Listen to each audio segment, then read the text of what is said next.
Vamos compartilhar a tela aqui, então.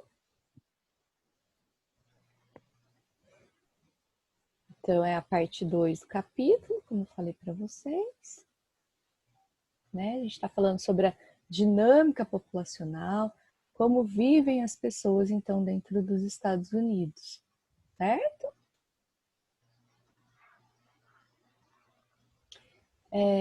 Eu vou pedir, por favor, para vocês deixarem o microfone desligado, e aí se tiver alguma dúvida no meio da aula, quiser falar alguma coisa, aí pode abrir o microfone para a gente conversar, tá bom?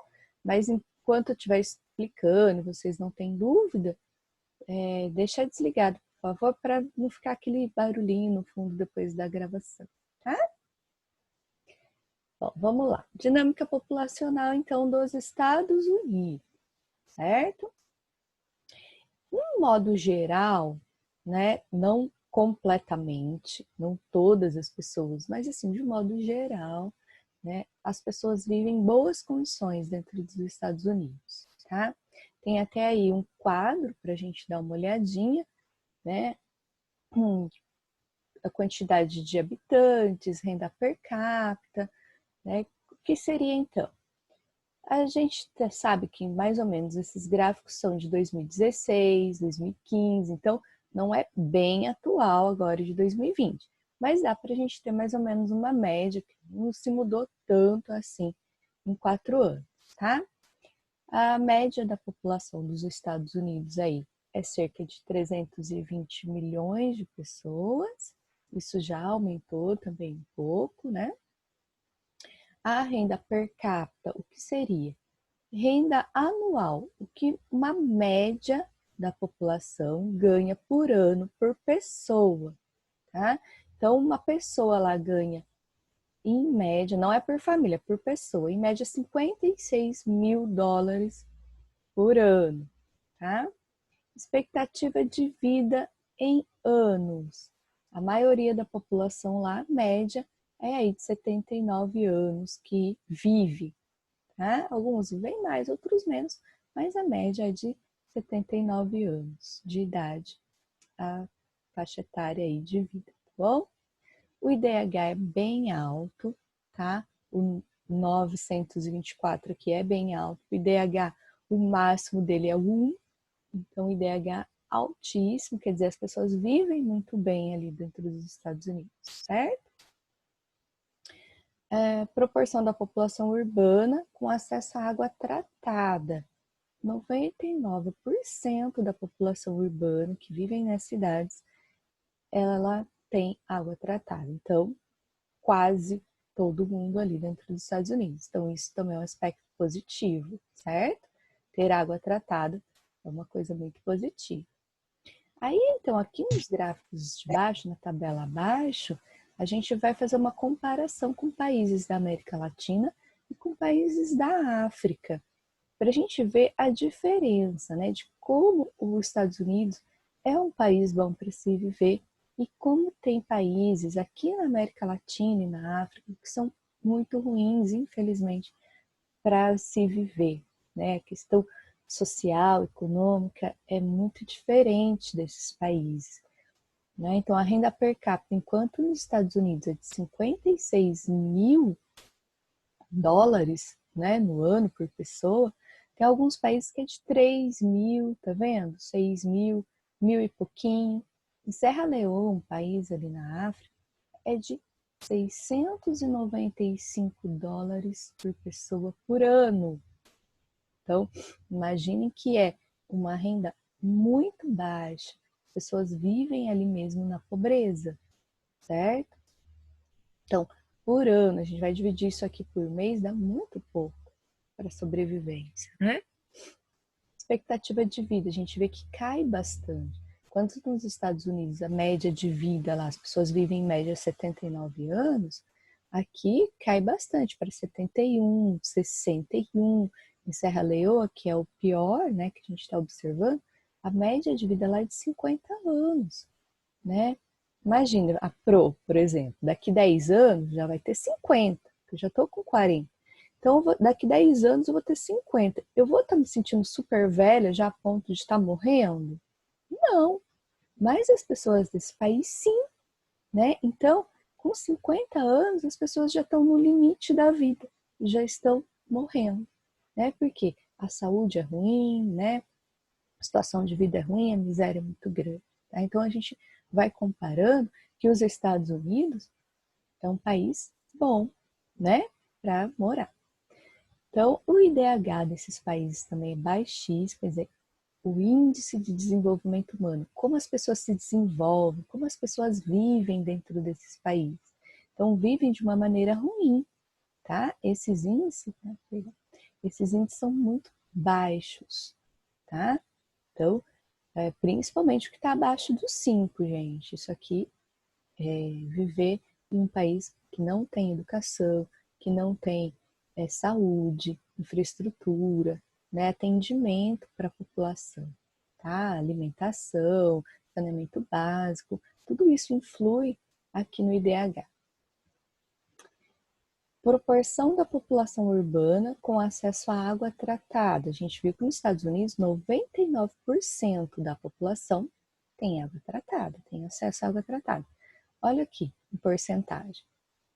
93, 90, 91, né? Vai diminuindo até aqui em Quênia e Serra Leoa, que são países africanos, só 63, um pouquinho mais da metade da população tem água tratada, água potável, água para você poder beber, água limpa.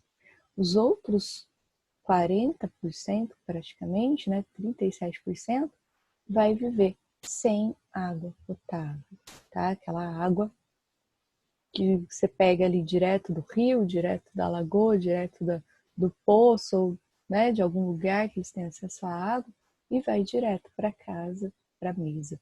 Né? Então, não tem água tratada. Uma situação muito difícil, então, em muitos países. Tá? Então, tudo isso para a gente observar o quê? Que nos Estados Unidos a população tem uma boa qualidade de vida, principalmente se for comparar com esses países, certo? Parte, essas desigualdades começaram com o tipo de colonização.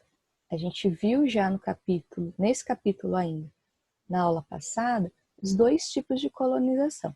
Tem a colonização de povoamento, que é o caso dos Estados Unidos, que as pessoas vão lá para povoar, vão para morar, vão para desenvolver o país, e fizeram isso. Outros, né, como o caso do Brasil e esses países que a gente viu na tabela, países africanos, outros países aqui da América Latina, tiveram colonização de exploração. As pessoas vinham, exploravam o território, exploravam tudo que tinha, levavam embora toda a riqueza, né, e deixou esses lugares na maior miséria para depois começar um povoamento, e mesmo assim esse povoamento é para exploração. Demora-se muito, só depois das independências, né, que vão conseguir ali desenvolver o país. E esse é um processo muito lento, muito demorado, e que se demorou muito para conquistar também. Estados Unidos não. Estados Unidos foi uma colonização de povoamento que desde o início já estavam tentando desenvolver um país e formar uma grande nação. Tá? Então aí a gente tem essa grande diferença, isso influi muito. E até hoje a gente vê essa diferença. Tá? Então ali, ó, muito das riquezas, né, da colônia de exploração, né, muitas das riquezas naturais foram exportadas para a Europa, né?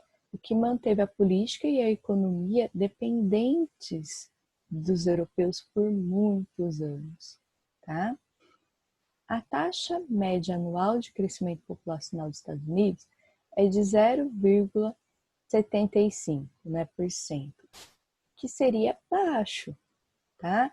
Esse índice de desenvolvimento, o índice de crescimento da população é baixo, tá?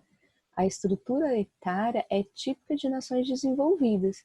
A maioria, ou quase praticamente todas mesmo, nações desenvolvidas, nações ricas, vamos dizer assim.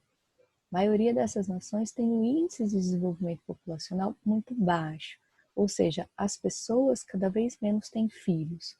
As pessoas se preocupam muito com educação, desenvolvimento tecnológico, científico, as pessoas se preocupam muito em trabalhar fora, né, em enriquecer e se preocupam depois com família e filhos, tá? Então, o foco principal das pessoas desses países mais desenvolvidos é trabalhar, enriquecer, desenvolver, né? E vai ter um filho só, máximo dois, e muitos casais nem têm filhos, né? O casamento acaba acontecendo mais tardio ou acaba nem acontecendo. Hoje a gente vê um cenário mundial em que as mulheres não querem mais ter tantos filhos por causa desse desenvolvimento. Então, uma coisa está ligada à outra, tá? Então, tem um bom planejamento familiar, tem educação, então ela vai, né, o casal vai saber ali organizar a quantidade de filhos certinho e acaba se diminuindo, né? Em países mais pobres isso não acontece. Em países mais pobres as famílias têm menos instruções, né? A mulher geralmente, mesmo se trabalha fora, quer ter mais filhos, acaba não sabendo prevenir, tem N fatores que faz as populações mais simples, mais pobres quererem ter mais filhos, tá? E isso é um agravante nos países ricos, por quê? Porque acaba faltando jovens para o mercado de trabalho, tá? Então, conforme a população vai tendo um pequeno número de jovens e o predomínio de adultos e idosos, isso vai trazer um agravante dentro do país.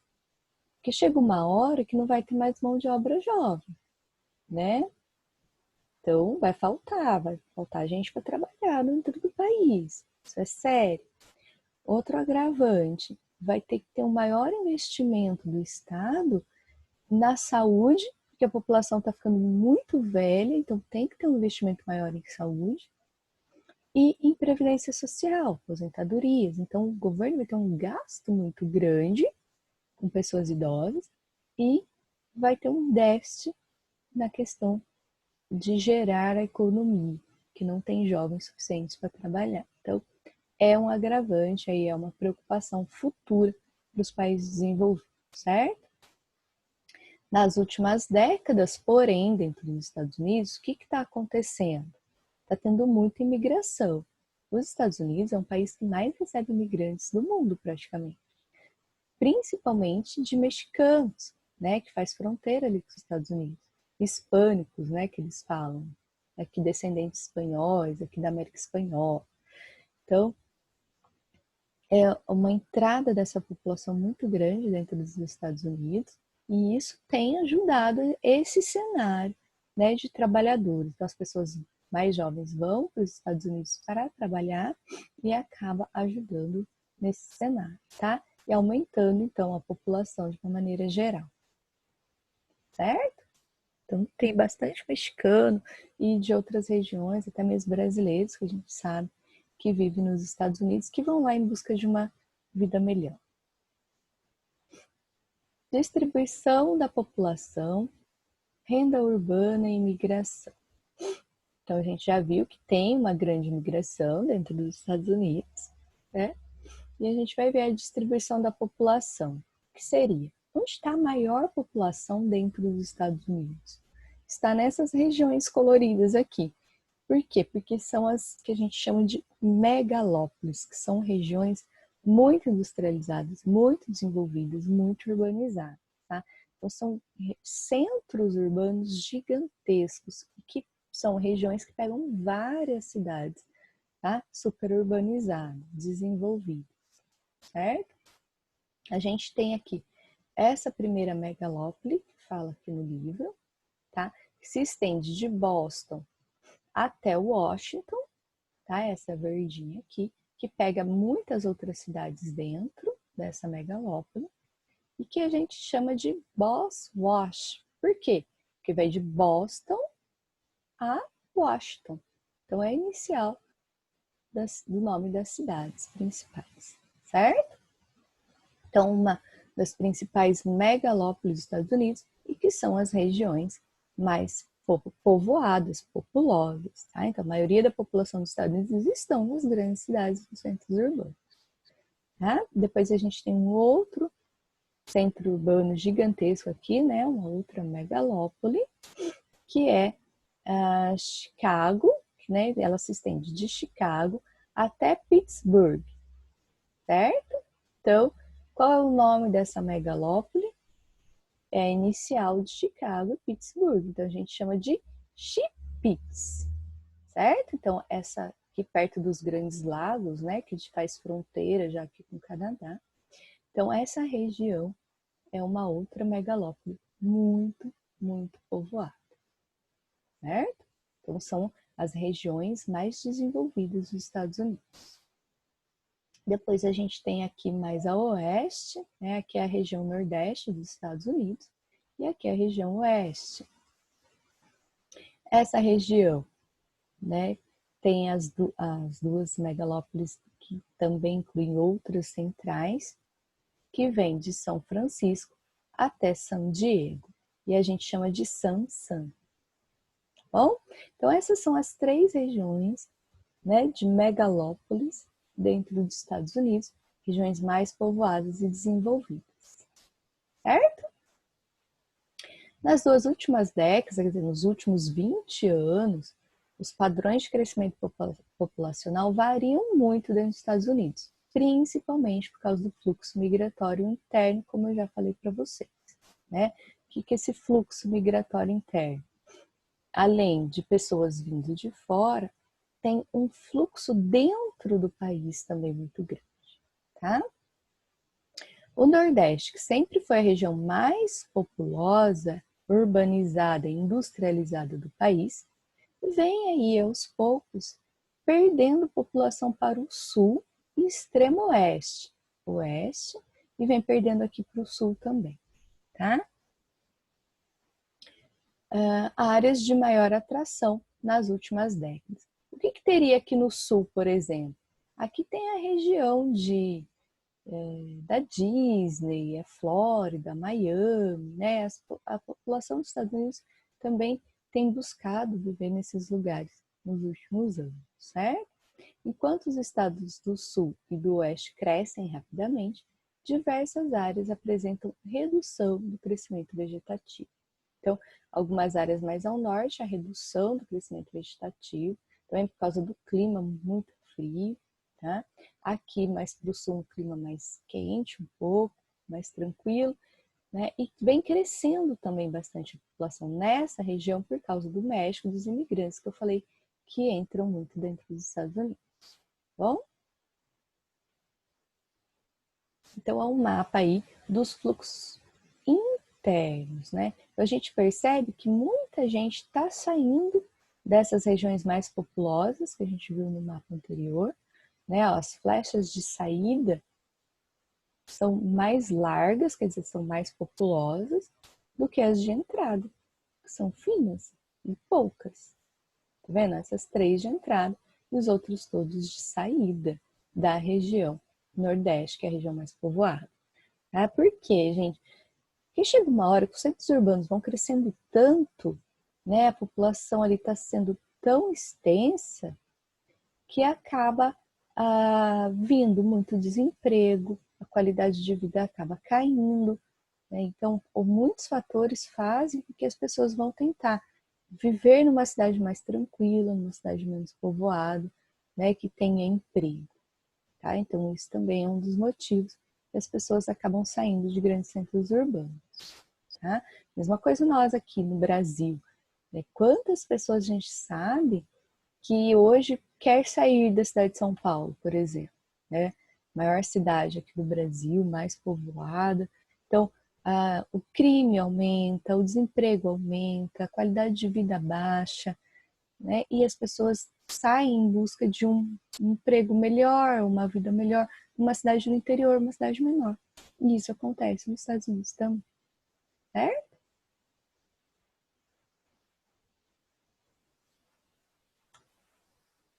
Quanto às migrações campo-cidade, então a gente sabe que isso também ocorre.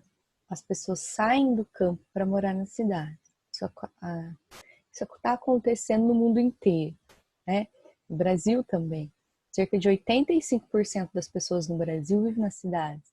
Quer dizer, a maioria da população sai dos campos para morar na cidade. Nos Estados Unidos não é diferente, tá? A migração campo-cidade. Devemos considerar que os Estados Unidos, né, que lá dentro dos Estados Unidos a pecuária incorporou modernas tecnologias na lavoura e no trato com o animal. Um dos motivos, então, dentro dos Estados Unidos e no resto do mundo, né, um dos motivos que as pessoas saem do campo é porque perdem seu emprego no campo, tá? Por quê? Por causa da máquina, por causa da tecnologia, né? Então, quanto mais tecnologia, mais maquinário dentro do campo, menos precisa de pessoas e as pessoas perdem os empregos. E eles são obrigados, então, a ir viver na cidade, tá? Assim, ó, então, por causa das máquinas, não havia mais tanto trabalho no campo, que foi perdendo a mão de obra para as cidades. Então, as pessoas saem do campo e vão trabalhar nas cidades, certo? Até 2016, 19% da população vivia na área rural. Hoje, esse número pode ter caído, tá? Atualmente, assim como acontece em outros países, as grandes cidades estadunidenses apresentam graves problemas. Então, por mais que a gente viu que ali as pessoas vivem bem, né, o índice de vida é grande, a renda per capita é grande, mas também tem miséria? Sim, tá? Qualquer país, mais rico que seja, bom de morar que seja, também tem parte da população que vive ali mais pobre, que vive em condições mais difíceis, certo? Nos Estados Unidos tem até moradores de rua, como a gente fala aqui, os mendigos, sem teto, sim, também tem, tá? Então a gente vê aí no texto que fala, né, que cada dia aumenta mais os moradores de rua, que é o homeless que eles falam. Não sei se é assim que fala, deve ser. Tá? Então, os moradores de ruas também têm ali, também tem casas em condições precárias, pessoas que vivem ali em condições mais difíceis, né? Isso se dá, os estudos mostram que a maioria da população que vive nessas condições mais difíceis aqui são essas pessoas hispânicas, que vêm principalmente do México, tá? Pessoas que vivem em situação irregular dentro do país, que não são americanos, que foram para lá viver, né, tentar viver uma vida melhor. E aí acabam pegando os piores empregos, que ganham menos, eles têm um salário mais baixo e acabam vivendo em situações mais difíceis, certo?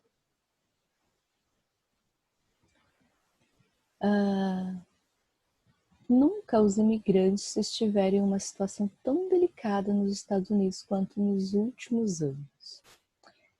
Dos 43 milhões de imigrantes que vivem atualmente no país, gente, 43 milhões de pessoas vivem nos Estados Unidos, certo? Que não são de lá, que vieram de outro país para morar ali. Cerca de 11 milhões encontram-se em situação irregular. O que seria essa situação irregular? É você não ter do governo uma autorização para estar morando ali, né? Você não tem uma identidade dali, uma carteira de trabalho dali, você não tem autorização, você não tem visto de moradia, tá? Então, se você for pego pela polícia, né, essas pessoas, vai ter que ser deportada, vai voltar para o seu país, vai perder tudo que conquistou ali, vai deixar tudo para trás. E isso aconteceu bastante, principalmente quando o Trump, presidente atual dos Estados Unidos, quando ele assume, né, e até hoje ele está, né, deportando, mandando embora a maioria, todos que ele encontra ali ilegal dentro do país, ele está mandando de volta para o seu país. Tá? Quem quiser pesquisar sobre isso, é um assunto muito atual, né, dessa questão dos Estados Unidos estar expulsando do país pessoas que moram ali ilegalmente. Tá? É triste por quê? Porque tem muitas pessoas que moram ali ilegal, mas que já formaram família ali dentro. Por exemplo, um homem sai do México, vai morar nos Estados Unidos, aí casa com uma americana, tem filhos ali, tem um emprego, tem casa, tem família, passa 20 anos, 15 anos, 10 anos ali, né, com a família. De repente ele está ilegal e ele é obrigado a voltar para o México, Só que a esposa e os filhos continuam ali. Então, olha que situação difícil, né? Então, isso vem acontecendo muito dentro dos Estados Unidos na atualidade, tá? Embora, então vamos continuar a leitura aqui. Embora se configure como mão de obra barata, então essas pessoas que estão ali de fora têm um salário mais baixo, então trabalham por menos, trabalhos mais difíceis, e de certa forma eles também contribuem para o crescimento econômico do país. Então, se eles estão trabalhando, estão gerando a economia do país, né? A orientação política do governo cria obstáculos cada vez maiores às pessoas que vivem ali legalmente. Então, tem esses obstáculos. Por mais que eles estão ajudando, os governos não aceitam esses tipos de pessoas ali, tá? Bom, é isso. Aí vai ter, então, né, no final desse capítulo, a atividade da página 153. Selecionei algumas para vocês. Questão, então, que vocês vão fazer. Quem quiser anotar, tá? Vai fazer a questão 1, questão 3 e... Pro, Pode falar, Miguel. onde você tá? Qual página? Página 153 aqui, ó. 156? 153, né? 153. Tá? Então, vocês vão fazer para mim a atividade Tá. 53, a questão 1, 3 e 4. Só isso? Só. Então tá bom. Eu vou marcar aqui, Marca aí. eu vou marcar as atividades. Pessoal, não deixem de entregar as atividades, porque são só 2 notas, né? Uma nota é da atividade e uma nota da prova. Quem não entrega a atividade, eu vou dividir a nota em 2, então complica, né? Pode falar, né, Lívia? Eu faço? Não, Ana Lívia, a sua é aquela que eu mando para você, tá? Vou mandar Tá. para você, assim. Tá. Bom? Tá. Então é isso, gente. Alguma dúvida? Alguém quer falar mais alguma coisa? Não. Tudo certo? Deu para entender? A questão aí da vida da população dos Estados Unidos? Então tá jóia, gente. A próxima aula de geografia é gravada. E a gente vai se ver, então, na próxima aula, segunda-feira, de história, que vai ser ao vivo. Oi? Tá bom. Jóia? Tá bom. Pro, Oi. uma coisa pra senhora. Enquanto a senhora tava falando tudo, Peraí, deixa eu só parar de gravar para a aula não ficar muito extensa na gravação e a gente conversa. Peraí.